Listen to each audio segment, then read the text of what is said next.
Hey, what's up, guys? And welcome to episode 19 of Talk4, the quickfire podcast where we ask four great questions to unique and interesting people. Behind the mic today is your host, Louis Skupien, that's me, and our special guest for today, Arica Ohloff, who's going to be answering our questions today. Arica, please say hi, introduce yourself, and give us a quick rundown of who you are and what you do before I shoot some questions. Sounds awesome. Thank you, Louis. It is a true pleasure to be here with you today. I love the format of what you do, and it's a great privilege. So thanks for having me. To introduce myself, as you said, my name is Arica Ohloff, and short and sweet version of who I am would be a encourager of who people are and a developer of who they can be. I live day in and day out developing individuals and teams using strengths-based psychology to help them really unlock who they are and maximize the potential within them and really enjoy or have a passion for sharpening who people are individually and helping their teams be more well-rounded. That's a really interesting line of business, and I can imagine you've got loads of experience with business people and successful people and everything, and I'm sure that your experience is going to be fantastic for the listeners. So if you're ready to go, I'm going to jump into question number one, I think. Perfect, let's go. Right, so for question one, tell me a bit about your backstory. How did you get into your line of work? What was the motivation, and how did it lead to starting your current ventures?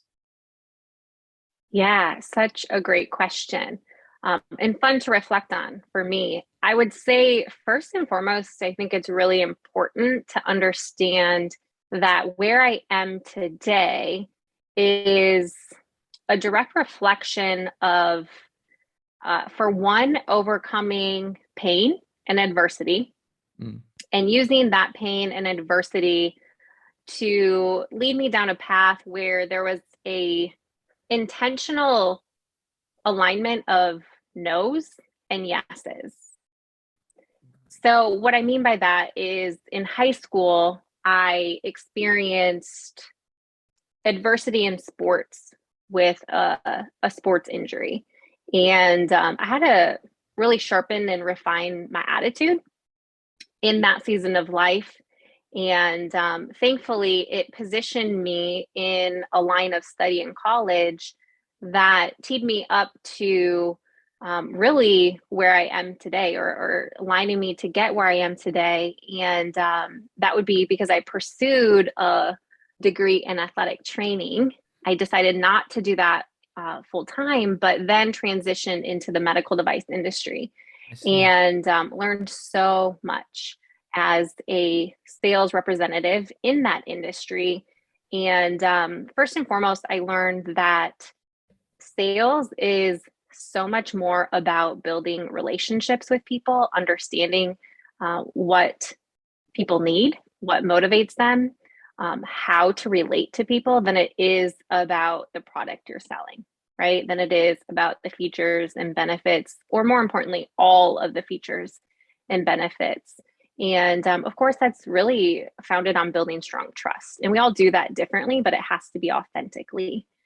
So that positioned me also in under leadership of people who led in a way they knew how, but it convicted me to have a stronger and deeper understanding that we can't lead people the same. And so through my own personal experience being led, I became a passionate leader of people in leading them in a way that they can perform that might look different from my performance. I see. Okay, interesting. One question that springs to mind. What was the sport that you were playing, and do you still do sports nowadays? I do, yes. I love playing sports, not obviously professionally like you do, but the sport that I tore my ACLs in was basketball. So I Oh played no. softball, basketball, volleyball, golf, still golf today. We'll shoot hoops when I have a chance. Sure. I don't play a lot of volleyball, but anything sports related, I'm all in. Nice. Absolutely. I know you have a son as well. Is he enjoying the sports and stuff as well yet? Is he doing anything like that? He thankfully he loves sports too. So I Brilliant. didn't have to twist his arm at all. He absolutely loves being engaged in those. He would do it all day long. But he does love school too, so I'm grateful for that. That's great. Yeah, it sounds like you've got a slightly easier life then than some people with that case. So Exactly. to ask about the business and some of the stuff about the business that you're doing, what are some of the most common things you see in teams and leaders that causes dysfunction, and what is the route to recovery and improvement for them? Yeah, another great question, Louis. So lead with this. Obviously, the problem that I solve is really what people approach me for, if that makes sense. Just like if you're going to a doctor, you're going to go to a doctor. If you have a bad heart, you're going to go to a heart doctor, right? If you Yeah. have cancer, you're going to go to a cancer doctor. So, same thing. So, what I see are people problems. So, what I mean by that is a lack of understanding among the leader and the people, which leads to a lack of cohesiveness. And I believe that stems from a lack or low self awareness, maybe otherwise termed low EQ, right? We Mm. don't really understand who we are. We don't understand that the people around us are different than who we are. Therefore, we have challenge regulating our emotions, our behaviors, or have a challenge expressing or communicating with other Mm. people, which leads to challenges in overcoming conflict. People disengage from it, which also can lead to, and I see this or hear this a lot, the meetings after the meetings, right? They might Sure. call that the water cooler conversations, where everybody's in a meeting and instead of speaking up in the meeting, they leave the meeting and they go complain about, you know, what wasn't talked about at the meeting. And it just leads to more problems, Mm. right? And so how do we solve this? I think one of the leading things that I get to come in to teams with is helping them understand that no two people think, feel, or behave the same. That's a very So, good Louis, point. the tool that I use is a Gallup strengths assessment tool. And through decades of research, Gallup has concluded that the likelihood that two people think, feel, and behave the exact same way is essentially 1 in 290 undecillion. Wow. That's 36 zeros behind the I haven't even heard of 290, that number before. Oh my God. right? I know. And so we wonder why there's so many working frustrations at work, Interesting. right? It's because we all see through a very unique lens. Mm. And so the second point to that is what my goal is, what my focus is helping teams to give the audience a visual and to give you a visual is we need to put down the gavel, Right. right? Like a judge gavels to make a decision or to declare somebody guilty, right? Or Yeah. innocent, so to speak. So we need to put down the gavel. We need to stop beating ourselves up. We need to stop beating other people up. We need to stop complaining about something, so and so did on the team. And we need to pick up the magnifying glass. Mm. The other way that Absolutely. I would say that is we need to stop telling people what to do and we need to start asking more questions. So more coaching, less telling. Yes, I like it. And I suppose that's why I think communication is so important for that, isn't it? And I like the point that you made about, how Mm-hmm. everyone sees things through their own lens. And the point being really is that no one can know exactly how you feel. And, your points Mm-hmm. might seem completely different to someone else or the person that you're talking to or having an Mm-hmm. argument with and stuff. So yeah, you do need to be vocal about communication and with your team and stuff, don't you? I can imagine that's a very important role to play in it too. Yeah. One thing that I see a lot with teams is um, motivations are very different. So a lot of times we'll read books and, the book will say people are motivated by these three things or these four things, Mm, where, yeah, that gives us a general basis. But I think we're lying to ourselves if we don't acknowledge that as human beings, we are far more complex than four things, mm. right? And so oftentimes I'll see leaders dangle something and it might motivate two or three people on the team, but they're missing 17 other people who aren't motivated by that. Sure. right? And Yeah. so we have to understand what truly motivates people, Okay. meaning we have to stop assuming and start asking questions. And the challenge with this, Louis, is it's hard, I'm right? It's not sure. an easy button. It takes time, I right? can It takes imagine. patience. It can Mm, feel very inefficient, right? A lot of times leaders just want to put a blanket challenge, right? A blanket reward out there. sure. And in the long run, they lose a lot of people. That makes sense. Interesting answer. Right. So to move on to question number three, actually, a bit more about kind of your experience and expertise and stuff. I know that you do a lot of public speaking. So for my third question, with regards to public speaking, what are some of your top tips for getting better at nailing speeches and leaving lasting impressions? I can imagine you're very good at this. Oh, yeah, this is another great question. I'm going to kind of go a different direction in answering this one because I think that if you would ask any seasoned speaker, they would give you kind of a concrete formula. And I know that there's a lot of tips out there like that.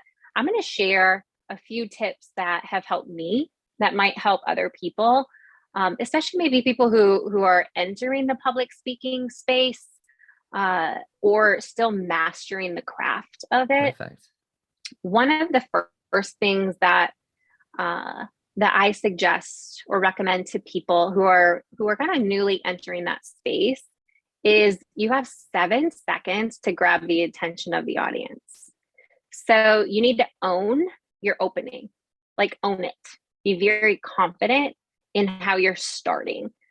For instance, oftentimes they'll go to, a community event or something like that where it's a newer speaker entering the space and they always kick off with, so and so invited me to speak here today and here's what they asked me to talk about. Right? I challenge them to leave that out. Right? That doesn't really matter. Like lead with your opening, strong, powerful positioning, power statement to grab the attention of the audience. Just own the beginning. Mm, Right? Again, you have 7 seconds to grab the attention of the audience. So own it, use that for good. The other thing that I think helped me a lot was leaning into your strengths, but being aware of your weaknesses, right? When you're entering the speaking space. And what I mean by that is, again, we all have a unique set of strengths. And so lean into what energizes you. It might look different than your favorite speaker who's refined their craft for 20 years, right? But be mm, aware of certain things that might pop up that trip you up. okay. Right. Interesting. So, for instance, it could be like the look on the faces of the audience, right? Like you Okay. just need to be aware. So you need to redirect and zero in on people who look engaged, knowing that you're not going to make a huge splash for every single person in the audience. And I think as a young speaker, when I showed up on the stage, I wanted to change every single person in the room's life. And that's just not realistic, right? So we need to stop seeking validation from every single person in the room. That's a great point. That's a really, really good point, actually. I think you're right. So many speakers, they get lost in the thought of I'm gonna make this perfect for everyone, and that's just not realistic, is it? I mean, the goal really should be to have a small portion or just a few people, 10 people, 20 people, or something, walk away from from that speech and have a life change. You just can't affect everyone, can you? No. And sometimes it's not even on you, it's how that person's entering the room. And Yeah. so for people who are entering an audience, I challenge them to turn their phone off, put it in their purse, or their bag or their pocket or whatever, and just be engaged. I truly believe, Louis, if an audience member chooses to, there is at least something you can receive from every single speaker you're at the foot of. Interesting. Brilliant. I truly Right. believe that. I do. Yeah, I totally agree with that 100%. And it's funny, isn't it, how stupid little thing like a mobile phone can really, it can cost you an opportunity or like a bit of information that could potentially, change your life or something. So yeah, no, Good challenge, and I certainly know I'll be doing that as well. So for question number 4, how can you become a better leader and team leader when you're perhaps a shy or introverted person naturally who finds it hard to speak to people in the way sometimes that they need to, maybe in a slightly harsher tone, or just to be honest about the truth? Hmm. Yeah, another great question, Louis. There's a couple different answers I could give to this. The first one that I'll share with you is sometimes when you need to uh, give some feedback, so to speak, to someone on your team as a leader, and maybe it's challenging the leader a little bit to give that feedback. I often encourage people to ask for permission or just name it for what it is, right? So if I need to give you feedback, Louis, I might come to you and say, Louis, as your leader, I want what's best for you, right? I Mm, care about you. I care about your future. I just want you to know what I'm about to share with you. I'm sharing with you because I care, sure. right? You don't want them to take it as a reflection of who they are, but simply an area like a blind spot or something they might not be aware of.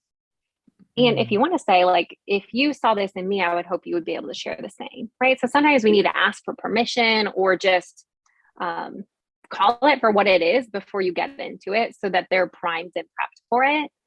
sure. When it comes to feedback, the other thing that I would say in terms of more of a reserved leader is I believe leadership skills follow strong communication skills, which follow strong people skills.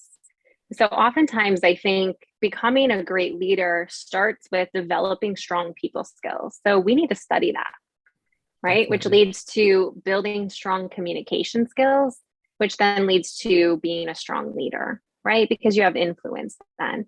And so again, I'm going to go back to the point I made a little bit earlier about as leaders, we need to refine our ability to ask more and better questions, right? Mm, Specific questions get specific answers.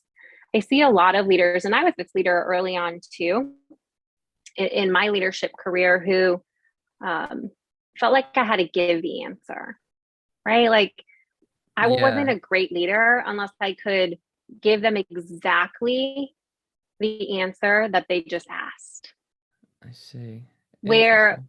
what I see really great leaders doing is asking the question back Okay. and getting the person who you're leading to think through the problem solving, right? Or what they need to do. Because again, coming back to the 1 in 290 undecillion, how I did it might not be how you're going to do it. And if I tell you how to do it in a way that I did it, you might not be as successful, right? Your path might look different. Sure. So we have to ask more questions, right? We need to bounce the ball back, right? Just like in tennis, right? Like you got to hit the ball back to them before they return it back to you. And I think that's what sets average from excellent leaders apart is they get really good at asking questions. And so in all reality, Louis, it's so much easier to lead people, Mm, right? When you don't have to have all the answers, you just have to ask the right questions. John Maxwell has a book, Good Leaders Ask Great Questions. Highly recommend that one. okay. But I'll that have would to be my take a look at that. answer, right? Just bounce the ball back, ask the question. How do you think you should do it? And then Sure. when they say how they think they should do it, let them do it that way. Even if it ends up being a flop, they're going to learn more from it. Brilliant. Erica, thank you for that answer. That's really interesting. And actually, what you were saying there made me think a little bit about some of the friendships I have with some of my best friends, actually. By habit nowadays, once every few days or once every week or something, I tend to ask them, and I try to make them feel as comfortable with being brutally honest as they can be. So, I might say to them, hey, I just want to ask if there's anything I could be doing better, or if I'm doing anything that's kind of annoying to you, or if I can improve at Mm-hmm. something. And I feel like that's just obviously in friendships and stuff, but inviting people to kind of be honest in that way, and like you said, giving them that invitation, that's a really powerful thing in work and in personal stuff too. And I also think that in regards to that, for me, in bad friendships and, with bad people before, it's always tended to be lack of communication and lack of feedback, like you said, which is then led to, misunderstanding, misinterpretation. And that, for me and for other people, I'm sure, ends in tension, and it ends in, having bad thoughts. And yeah, you're totally right. So, I really resonate with that answer 100%. You do have to invite people sometimes, for that feedback, and you have to make people feel like they can be honest with you, even if it's not something that they think you might want to hear. So they need to know that you're going to react in a positive, constructive way, don't they? They do, yeah. And just acknowledge that, it might be a tough conversation. We can't shy away from that. The other point, really quick, Louis, that I think is really important for people to understand, as in communication with people communicate very differently. And what I mean by that is, some people think out loud and some people process thoughts internally, right? Yeah. And so again, I think it's so important to be surrounded by people who are growing in their self-awareness of who they are and what they need to not just survive, but to thrive, right? Personally and professionally. For instance, you might be somebody who can pick up the phone, verbalize what's challenging you in your friendship or your work relationship, but the person on the other end might not be able to reciprocate right back. But if they're strong in understanding themselves and they're able to say, Louis, thank you for bringing this to my attention. I had no idea. Give me a day to process everything that you shared, and I'll get back to you tomorrow. And then accepting of that, right? Some people are better externally communicating and getting something out there, and it leads to more and better communication, but other people need time to think through things and process things. And it's bridging the gap between the two of those and not apologizing, right? I've worked with several individuals who might have a strong leader who can pick up the phone, engage in conflict, so to speak. But the employee who maybe avoids conflict feels like they need to be able to answer back right away, and they give their worst. They need time to process. So we need to know. Absolutely. 100%. And accept. I love it. Excellent. So that is our 4 questions done for today. And before we wrap it up, it is time for what I like to call, and everyone knows that's the shameless plug. Arica, feel free to take a minute and promote anything that you're working on, want people to take a look at, or just something that you believe in. Ooh, great question. Yeah, I'm on Instagram, on LinkedIn, Arica Ohloff, Facebook, if people are there, website, aricaohloff.com. Really, the thing that I would want to leave with, Louis, is just, I believe in human potential. And I truly believe that individuals will elevate to the level that the most significant person in their life believes that they can. And so with that, I think that it's encouraging for every listener to find that one person who believes in them. Brilliant. And to be that person for someone else. Love it. Brilliant. Arica, thank you so much for joining me today for the Talk4 podcast. It has been an absolute pleasure having you on.